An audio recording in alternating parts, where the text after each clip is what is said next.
النهارده هوريكم ازاي تعملوا بلح الشام بطريقه سهله جدا. النهارده هنعمل بلح الشام بدون بيض وبجد نتيجته هايله جدا. اول حاجه هنبدا بتحضيرها قبل ما نبدا في عجينه بلح الشام هو الشربات. الشربات ده بلح الشام بيكون تقيل، يعني لكل كوبايتين من السكر هنحتاج لكوبايه وربع من الميه، بس هنا انا هضاعف يعني الشربات، هضاعف المقادير وبعد كده نرفعه على النار تظهر معاكم زي ريمه.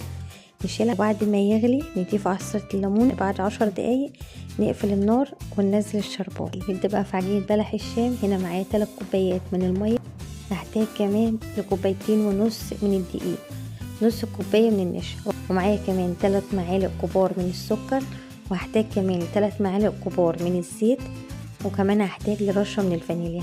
هناخد في الأول المية مع السكر وكمان الفانيليا والزيت، واول ما يبتدي الميه تغلي احنا نقفل بقى النار خالص ونشتغل بقى على البارد.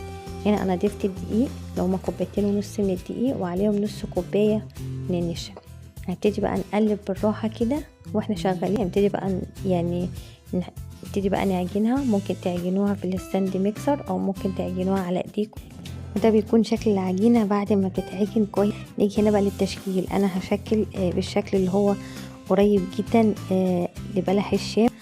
اول بقى ما الزيت يسخن نبتدي بقى ننزل فيه بلح الشام. اول بقى ما يبتدي ان هو ياخد لون ذهبي كده معاكم خلاص هو كده بيبقى جاهز ان هو خلاص بقى ان انتوا تطلعوه من الزيت. هو ينزل كده في الشربات وتطلعوه على طول طبعا زي ما انتوا عايزين.